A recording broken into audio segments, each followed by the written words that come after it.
Re. Ale.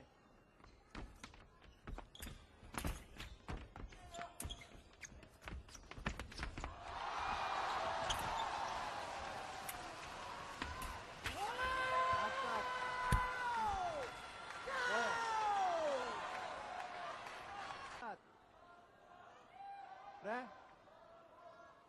Ale.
Some variations on this. One of the things that I use that half step for is to create an opportunity to make an attack in the preparation. When I do that, I primarily do it over the top of the blade, to be honest. I rarely go straight in because I think it's such a short, powerful, fast change of direction that what I want is for them to move, and then that half step comes like this, and it's boom, straight in. So it's just a short little half extension, take the blade out of the way, and replace it down very quickly. So I use, again, but it's the same footwork. It's that half step with a very small, fast advanced launch, right? Because you're assuming that they're coming into the distance on you, and you're catching them. They've overcommitted, they're rushing something, and you're just going to hit them in that preparation. To go straight, I think decreases the likelihood of your success because they're going to parry. So I always teach it with a little half step in, just like that. And it's an easy action. The problem with women is it bounces off the chest plate a lot because this is the final part of the hit, and it can hit the chest plate and bounce off. The other thing about the half step is you can use it not just going backwards, all right? So remember I said push me, pull me earlier for my little kids? I tell them to push their opponent and pull their opponent like this. You can do the same thing with the half step. You can go short false attack. You can recover, half step immediately off of the recovery. Because what's the other person's natural reaction? They get pushed, they break distance, they come back, boom. They're going to take that step. And that's the moment you want. That's the moment you want to get it. Question here. Yeah. I understand what you're doing and where you're going with this, but from a referee's point of view, right? Once he sees the pulling back, that's loss of the right of way. So how would the referee see this action? It's actually this one here. Yeah, that one there. To me, it's a coupe. Yeah, to me, it's a simple coupe, and a coupe is a simple attack that cedes priority. So now, do I get referees who don't agree with that? Absolutely, and that's when I yell at them.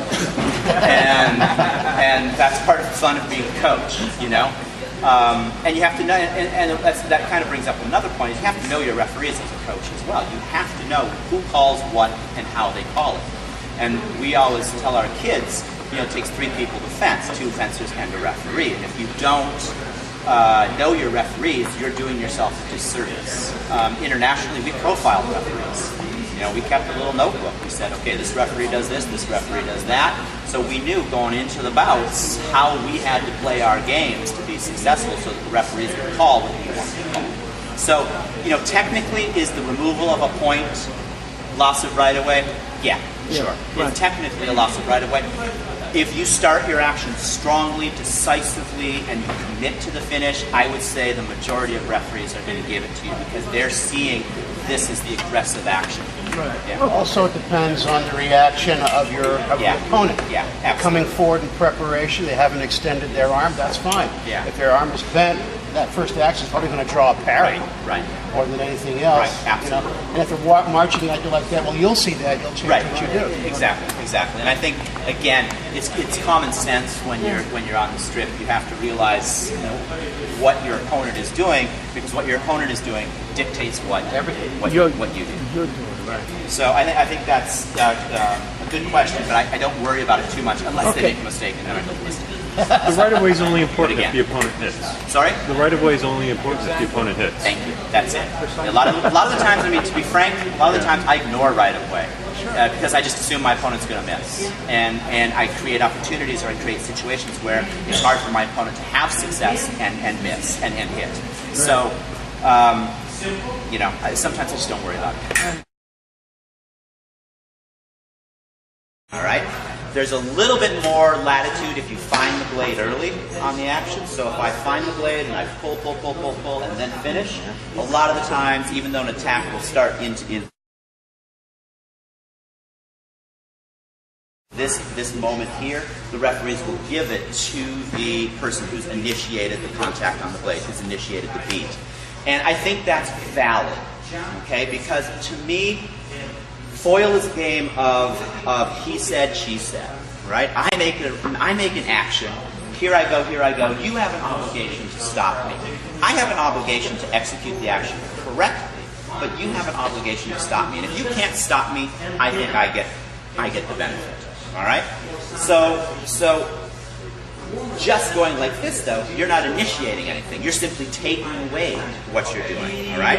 And that's not establishing that right of way. If you find that blade, though, and you're coming here, as long as it's not 15 steps down the line, I think you're pretty safe with that bent arm attack. So I teach it because it's critical. Because those fencers at that top level are so good at going, finding that blade, and they just throw out multiple carries and be very active on their defense. And I'm going to talk a lot about active defense today.